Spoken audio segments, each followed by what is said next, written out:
was at the airport that day, just another ordinary traveler, ready to board my flight.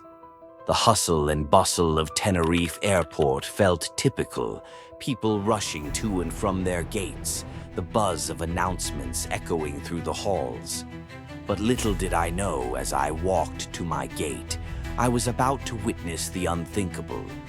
The fog was thick that day, nearly blinding. I could barely see the plane that was supposed to take me home. Then came a moment of tension. Suddenly, everything went wrong. In the blink of an eye, I heard the deafening roar of engines, followed by a deafening crash. The ground shook beneath me and chaos erupted around us. Two massive planes collided on the runway, and I was trapped in the middle of it. How did this happen? What went wrong? The terrifying truth is that I was now part of the deadliest aviation disaster in history. Airport, miscommunication, weather, and a pilot's mistake. Was supposed to be at Tenerife in the first place. And he was down below, and he said, "Jump, I'll catch you." Deadliest aviation accident in history. I was an ordinary passenger at that airport that day, Tenerife North Airport. Just another person waiting to go home or to some other place. I wasn't anyone special, just someone with a ticket, a suitcase, and a little bit of travel weariness. It was a normal day, or at least it started out that way.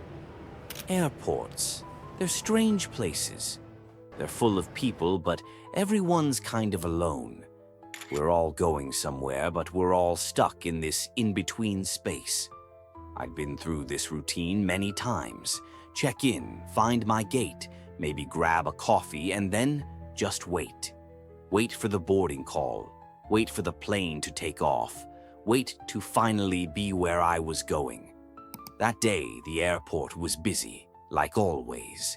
People were rushing. Some were sitting quietly.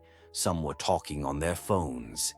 The usual airport sounds filled the air. The announcements, the rolling suitcases, the chatter of different languages. It was all very ordinary. But even then, I felt something was a little off. Not something big, just a little feeling, like a small worry in the back of my mind. I couldn't really explain it.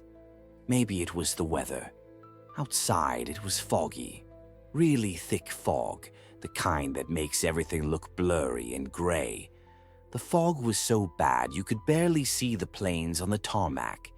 They were just big, shadowy shapes in the mist. My plane, a KLM flight, was sitting there ready to go. But it wasn't going anywhere. We were waiting and waiting. I looked out the window. The fog was like a wall. It was wet and cold, and it made everything look strange. The control tower, which is usually so bright and clear, was just a faint light in the distance. The sounds of the airport were muffled, like they were coming from far away. Inside the plane, people were getting restless. Everyone wanted to leave. We were all tired and just wanted to get home. The flight crew, they were trying to be calm, but I could see they were a little worried too. They kept looking out the windows, and they talked to each other in low voices. The minutes ticked by and nothing happened. We just sat there waiting in the fog. People started to get annoyed. They got up and walked around. They asked the flight attendants when we were going to leave. The flight attendants just said, "We're waiting for better visibility."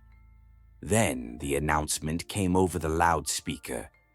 "Ladies and gentlemen, we will have a slight delay due to poor visibility." Everyone groaned. It was like a wave of frustration went through the plane. We all just wanted to go. The delay wasn't slight. It went on and on. The fog didn't get any better. It got worse. It was like the whole airport was trapped in a cloud. People started to get really impatient. They were talking loudly, they were pacing, they were asking more and more questions. The flight attendants were trying their best, but they didn't have any answers. They just said, "We have to wait." I started to feel really uneasy. It wasn't just the delay. It was something else, a feeling that something bad was going to happen. I tried to ignore it, but it wouldn't go away. And then, it happened. There was a loud, cracking noise. It was like a big metal crash. The whole plane shook. It was a sudden, violent jolt. My heart jumped into my throat. I was terrified. Everyone on the plane was scared. People screamed. Some people cried. Everyone was confused. We didn't know what was happening. I looked out the window. Through the fog, I saw something moving. It was another plane. A big plane. It was coming towards us. Too close. Then there was another crash. A louder crash. The plane shook again, harder this time. The lights flickered and went out. The plane felt like it was breaking apart. It was chaos. People were screaming, crying, and praying.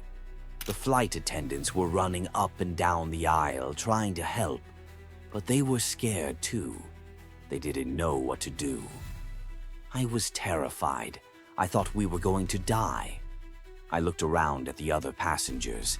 Their faces were pale and scared. Some were holding hands. Some were clutching their seats. Some were just staring straight ahead in shock. The sounds were horrible. The screech of metal, the roar of engines, the sound of things breaking. And then, the smell. Smoke. A thick, burning smell. My ears popped. My vision blurred. I knew we were going down. Fast, we were falling. I looked out the window again. I saw the other plane. It was a mess. It was broken and burning. It was the other 747. It was so close, and it was obvious that it was a catastrophe. The fear was like a cold hand around my heart. I couldn't breathe. I couldn't think. I just waited. Waited for the end. Then it was over. The plane stopped shaking. We were on the ground. But it wasn't a normal landing. It was a crash. Everything was quiet for a moment, a terrible, silent moment. Then people started to move. They were getting out of their seats, trying to find a way out. Rescue workers came. They were shouting, telling us to follow them.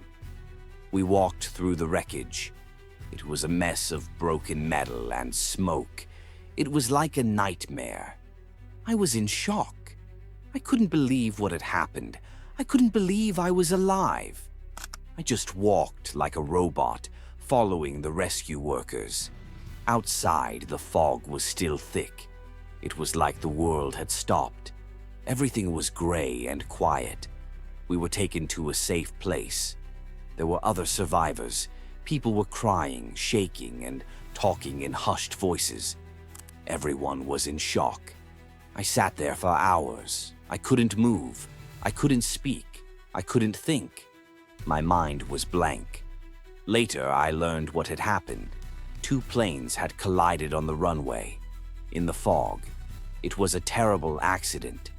Many people died. It took days, weeks to understand what had happened. It was a tragedy. A huge tragedy. It changed everything. I'll never forget that day. The fog, the crashes, the fear, the shock. It's something that stays with you. It changes you. Airports will never be the same for me. Every time I'm in one, I remember that day. I remember the fear, the chaos. I remember the people who were lost.